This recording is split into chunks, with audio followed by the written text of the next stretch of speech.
कृष्णाय वासुदेवाय हरे परमात्मने प्रणतक्लेशनाशाय गोविंदाय नमो नमः। जय श्री कृष्ण मेरे सनातनी बंधुओं। श्रीमद् भगवद गीता के पिछले अंक में हम लोगों ने द्वितीय अध्याय के श्लोक संख्या 55 तक का अध्ययन कर लिया था। भगवद गीता के इस अंक में हम लोग श्लोक संख्या 56 से प्रारंभ करेंगे। श्लोक संख्या 56। यहाँ भी भगवान कृष्ण ही बता रहे हैं, दुखों की प्राप्ति होने पर जिसके मन में उद्वेग नहीं होता है और सुखों की प्राप्ति में जो सर्वथा निष्प्रिय है तथा जिसके राग भय क्रोध नष्ट हो गए हैं, ऐसे मुनि स्थिर बुद्धि कहा जाता है। अब यहाँ पर इसको ऐसे समझ सकते हैं कि वैसा योगी जिसको दुख की प्राप्ति पर दुख नहीं होता है और सुख की प्राप्ति भी होने पर भी उसे बहुत प्रसन्नता नहीं होती है, अर्थात उसके लिए सुख और दुख जो है वो उसके लिए संभाव की स्थिति प्राप्त कर लेता है। तो वैसे पुरुष को जो है स्थिर बुद्धि या स्थित प्रज्ञ पुरुष कहते हैं और उसमें जो है वो राग भय और क्रोध इत्यादि सभी नष्ट हो जाते हैं। तो अब यहाँ इसको फिर हम लोग विश्लेषण इसको अध्ययन करेंगे।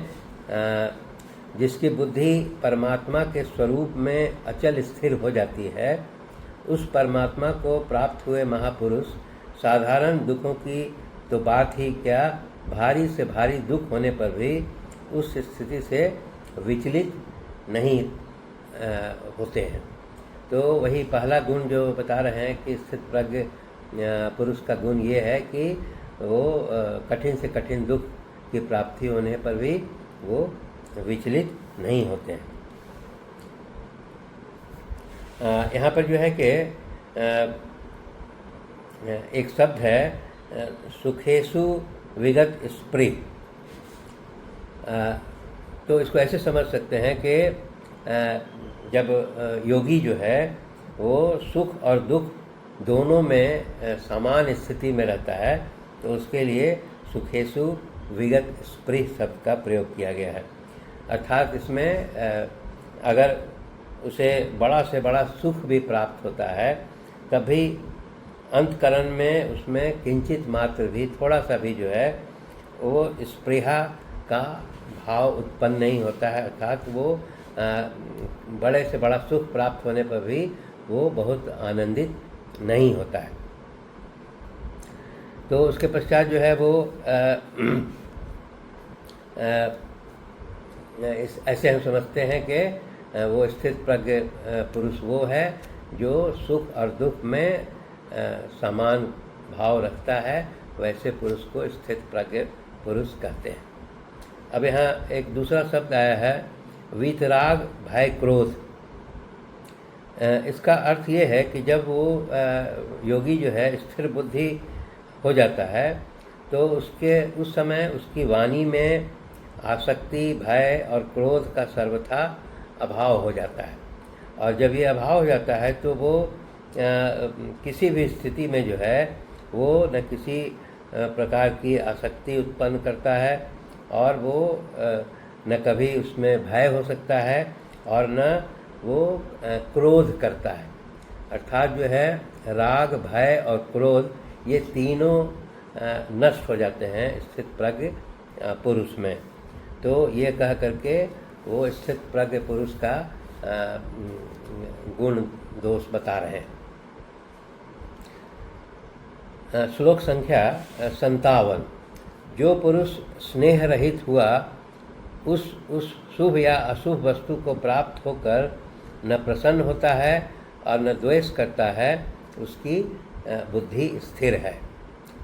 फिर वही बात समझा रहे हैं कि जो पुरुष स्नेह रहित हो गया, किसी से मोह नहीं है और वो शुभ और अशुभ के प्राप्ति होने पर भी न प्रसन्न होता है, न दुखी होता है, न द्वेष करता है, न क्रोध करता है। ऐसे पुरुष को स्थिर बुद्धि कहा जाता है, या उसकी बुद्धि स्थिर होती है।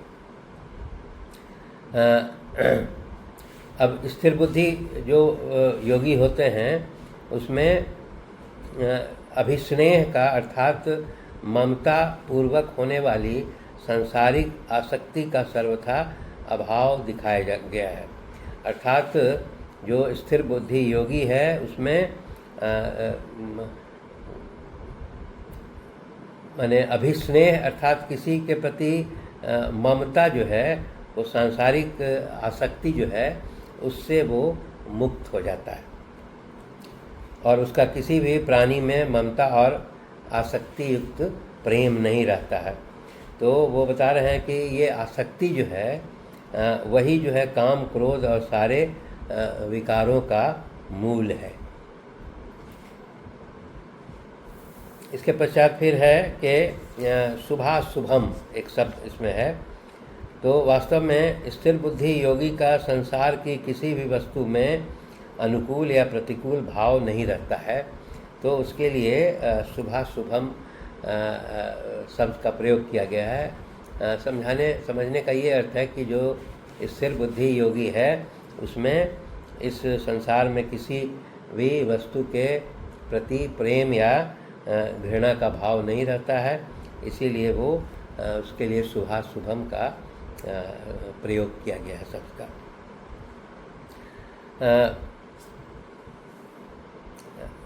वही समझाने का यही अर्थ है कि स्थिर बुद्धि योगी का अत्यंत उसको अनुकूल वस्तु का संयोग होने पर भी उसके अंतःकरण में किंचित मात्र भी हर्ष का विकार नहीं होता है।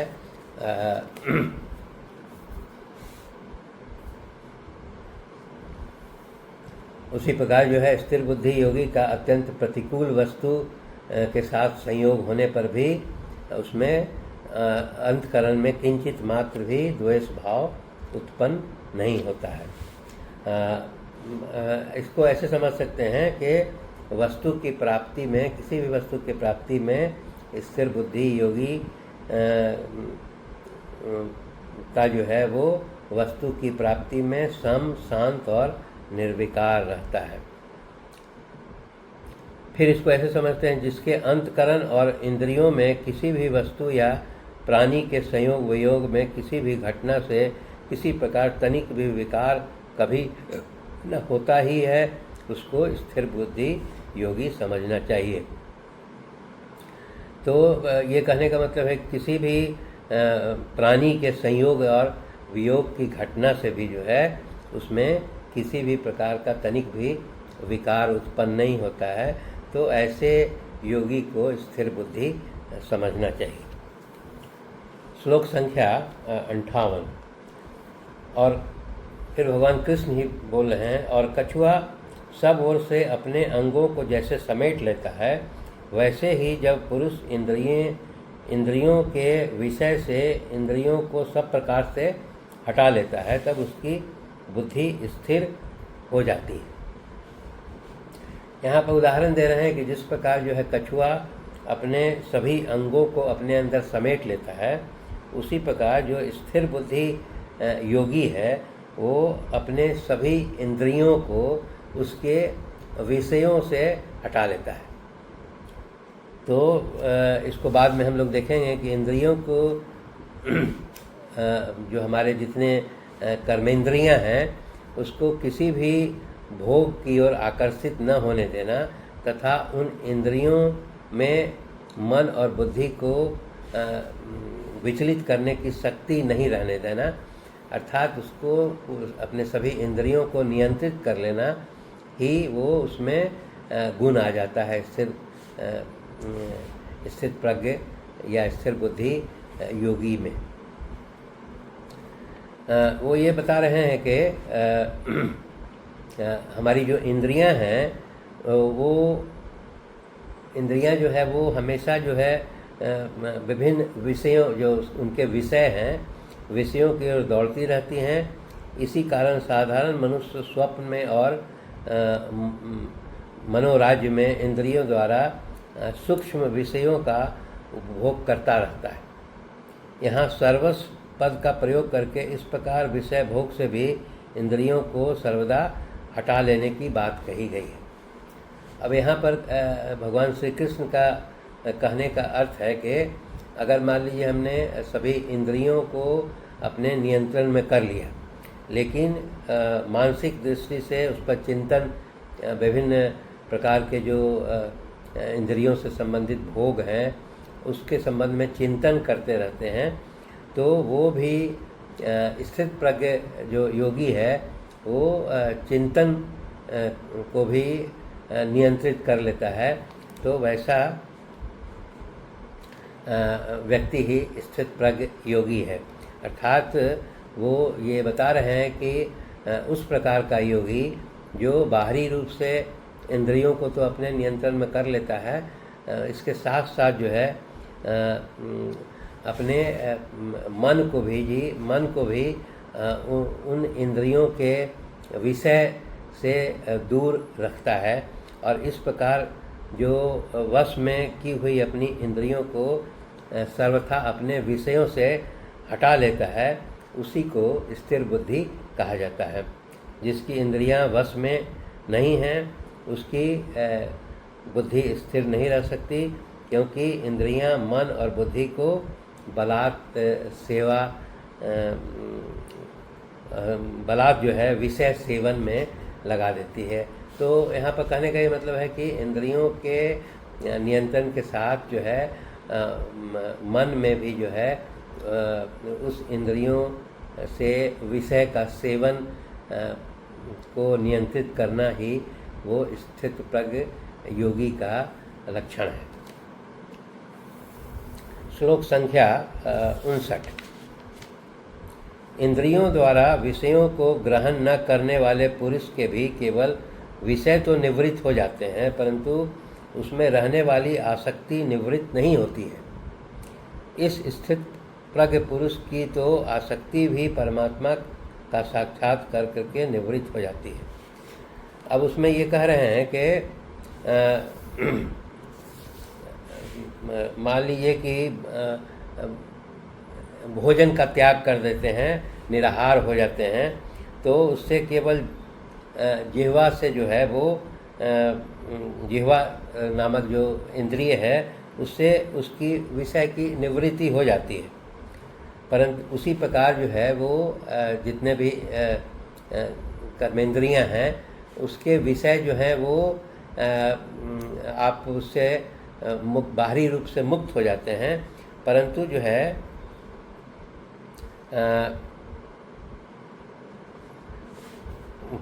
है वो उसमें जो आसक्ति बनी रहती है, तो वो मन ही मन जो है उन विषयों का आप चिंतन करते रहते हैं, तो उसको संपूर्ण स्थिर योगी नहीं माना जाता है, बल्कि वैसे स्थित प्रज्ञ योगी जो समस्त इंद्रियों को उसके विषय से पूरी तरह से मुक्त कर देते हैं, ऐसे देहाभिमानी योगी को निराहारस्य भी कहते हैं। मतलब तो वो ये बता रहे हैं कि अगर मान लीजिए बाहरी रूप से इंद्रियों को विषयों से मुक्त करते हैं, परंतु मन में जो है आसक्ति रहती है, तो वो पूर्ण रूप से स्थित प्रज्ञ योगी का वो लक्षण नहीं है। तो उसी प्रकार वो बता रहे हैं कि जैसे उदाहरण बता रहे हैं कि कुल जो है 10 प्रकार की जो इंद्रियां हैं, तो बाहरी रूप से जो है वो इंद्रियों का जो है वो उसका विषय से परित्याग कर देता है, तो ऊपर से तो विषयों की निवृत्ति हो जाती है, परंतु उसके मन में अगर आसक्ति बनी हुई है तो वो इंद्रियों के विषय का चिंतन हमेशा करता रहता है। तो ऐसी स्थिति में उसको स्थित प्रज्ञ योगी नहीं कहा जा सकता है। तो वो बता रहे हैं कि